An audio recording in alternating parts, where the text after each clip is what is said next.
In today's video, I'm going to be showing you how to set up your gaming motherboard and turn it into a mining motherboard. The most common problem is that it does not recognize all the PCIe lanes with your graphics cards, and it will only show up 3 or 4 graphics cards. But if you do some BIOS setting tunings, you will get them to work.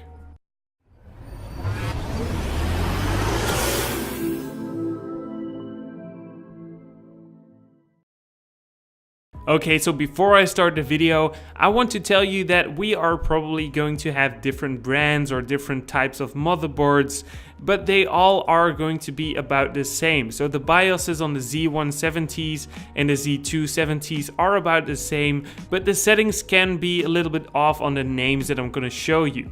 So you'll just have to figure out what settings it actually are on your BIOS. It's going to be on a different position or something like that. But it all should be about the same, and I recommend taking a picture of all the settings at the end of the explanation here, so you know which settings you need to set when you're going to your BIOS. So also the credits are going to Gravel Ghost. He made a really nice common setting for multiple motherboards on a forum. He was so low on the forum, I was really disappointed about it because he had the right answers and he was all the way down there with the right answer, and nobody actually voted for him to be the right answer, and that was really disappointing for him. So that's why I'm giving him the credits full on. Gravel Ghost, you did your job really well. So first of all, go to Advanced, go to System Agent Configuration, then go to DMI OPI Configuration and set your DMI max link speed to Generation 1. Next up, go to the same Advanced System Agent Configuration, then go to PEG Port Configuration and set all the PCIe 16 to Generation 1. Next up, go to Advanced again, the PCH storage configuration, and set all the SATA devices that do not have an SSD set to disabled.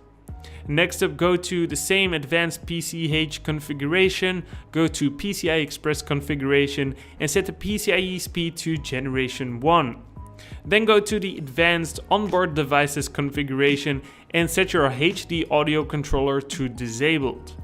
Next up, go to Advanced again, the APM configuration, and restore the AC power loss and set it to power on. But this is optional. When the power turns out, it will restart your system and it will start mining again. Next up, we also have to set the boot to fast boot disabled, because then it's really hard to get into the BIOS, and also sometimes it interferes with your GPUs. Also, a really important one is set the boot to above 4G decoding to enabled. In most cases, this will work for Z270 motherboards, but for Z170 motherboards, it mostly requires the latest update in order to work with these settings, because sometimes you just set these configurations and your GPUs are still not recognized. So you will need to update your BIOS to the latest, and then they will probably work, almost 99% sure. But of course, now that we know the settings, we also need to show you how this actually looks in real life. So I'm going to jump into my BIOS of a Z170 and I'm going to show you how I set these settings to what I just showed you. Okay, so first of all, you'll have to go to your BIOS, and most of the time you can just press Del or F2 to get into the UEFI BIOS of your Z170 or Z270. And the next step you'll need to do is going to the advanced mode of your BIOS. You can do that by pressing F7, or you can just click the advanced mode tab.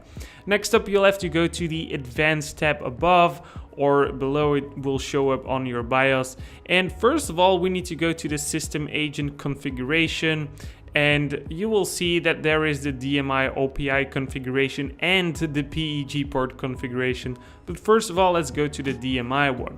So now it's set to auto and we need to set it to Generation 1.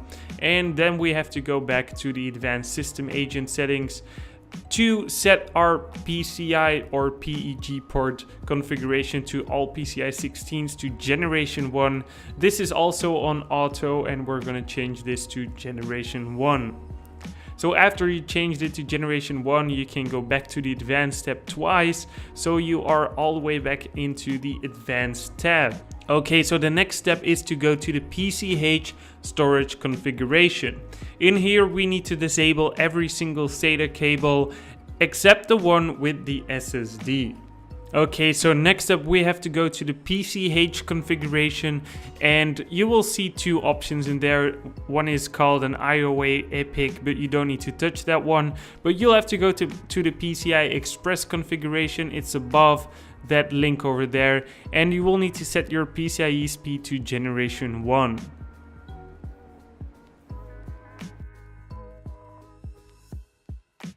Okay, so in the next step, you'll have to go to Advanced again and go to the onboard device configuration. In there, you will have to turn your HD audio controller to disabled.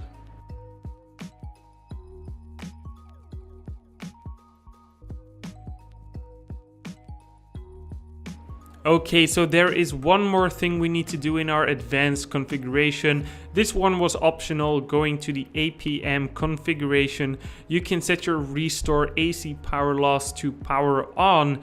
So after a shortage, your computer will restart. This is really useful for mining farms that want to restart their miners after a power shortage or whatsoever.